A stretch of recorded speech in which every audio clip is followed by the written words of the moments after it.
Thank you very much, Chung. Good morning, everybody. The purpose of my presentation this morning is to provide some competitive positioning for Vietnam, so that if you're a fund manager in Singapore and you have a choice of investing in Indonesia and Malaysia or Vietnam, you might take note of some of these points that I'm about to run through. The first point is interregional capital flows. The media reported early on this year about very high increases in FDI flows into Indonesia. I think it was plus 30%. Thailand had received a plus 91% FDI flow. What the purpose of this slide is to show is the actual transaction volumes that are occurring. And we can see that Vietnam is actually, even though it's a relatively small percentage, it's holding its weight for property transactions against our competitors. So FDI is obviously very important, but number of transactions, there's still money coming into property in Vietnam as against the region. This is the slide of 5-year government bond yields. It's a risk-free rate, essentially. What it does is show that there's still some country risk pricing for Vietnam against our neighbours.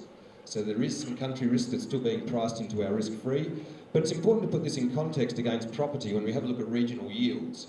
So regional yields in property, this is the yield you get off a robust investment property, are still very, very high in Vietnam against the region.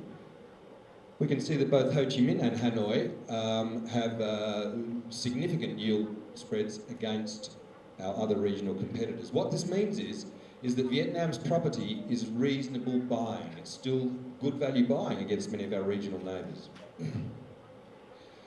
Regional demographics, I always have something on demographics. Vietnam has a very rich demographic situation, particularly against our neighbours.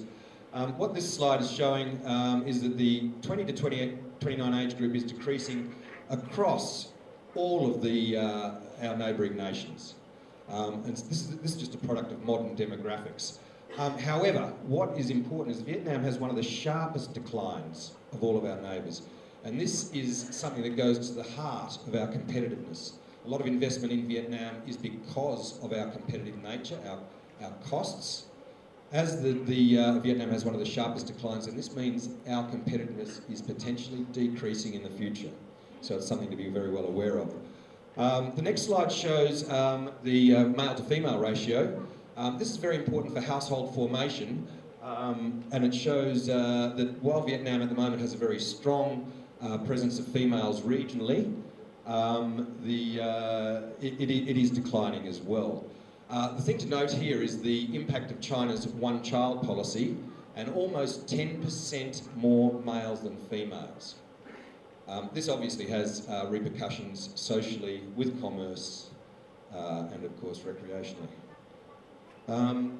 So moving next to the A.T. Kearney Global Development Index, which Do-Hang has touched on. This was big media release earlier on, how we had fallen out of the top 30, how Vietnam was no longer in the top 30. And I just want to put this in a bit of context, because actually it's not that troubling. With the index nature, there's 25 variables that go into it. It's a little bit messy and it's a little bit opinionated. Vietnam still has one of the lowest gross occupancy costs for retail rentals in the region. We are very, very modest as far as cost goes.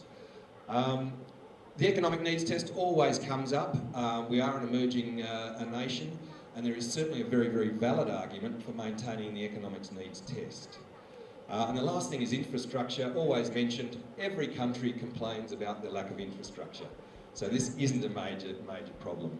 However, if I can highlight on this slide, what we have here, this is still the A.T. Kearney Global Development Index. What we do see though, all of these red arrows are our immediate neighbours.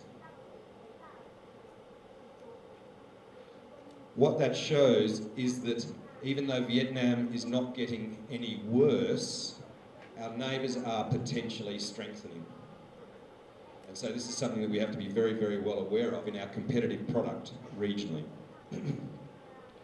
Next slide, this is a travel and tourism composite and indice. This is very important for tourism, for hotels, for coastal development, for villas, for holiday homes, all of these sorts of things. What it shows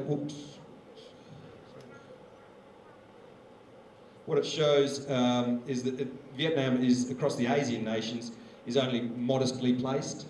a lot of our competitive advantage, such as culture, competitive pricing, these sort of things, our Asian neighbours also can offer those.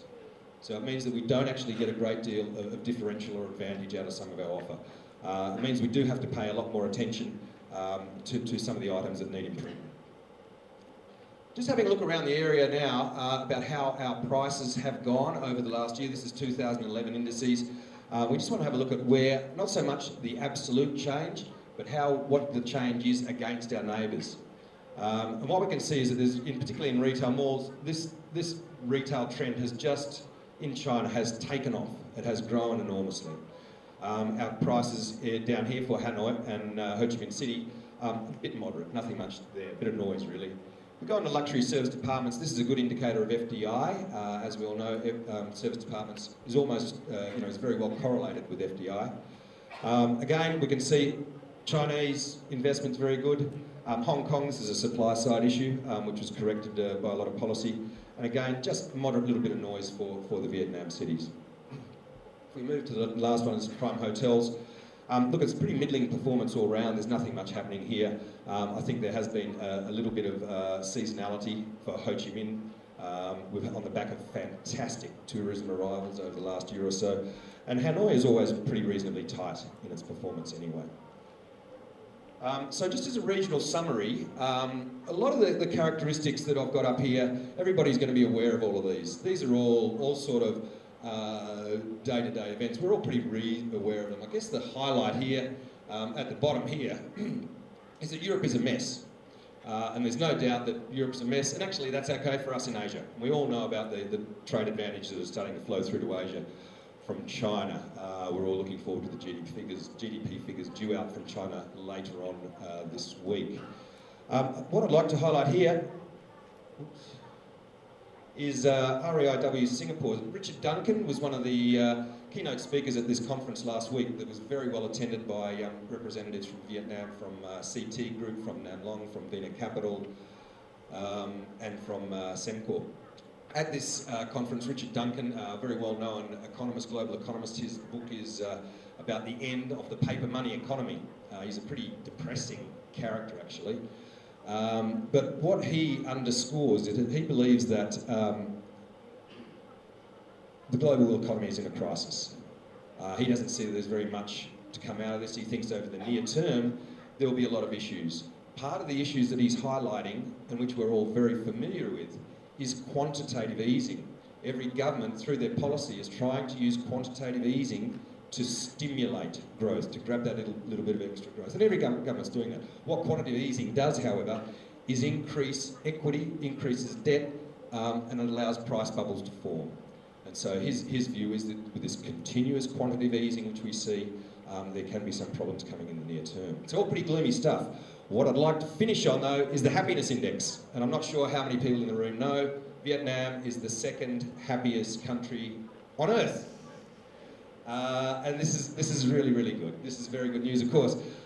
We have been continually getting happier in Vietnam. We've come from 12th to 5th to 2nd. So this is, even though with all of the societal issues, global disaster issues and crisis issues, it's good to know that Vietnam is continuing to get happier. That concludes my session.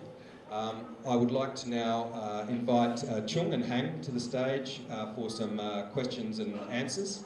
There's some paper there if you would like to write your questions down. Our team will come through and pick up those questions, and you can direct them to Chung and Hang, who will come to the stage.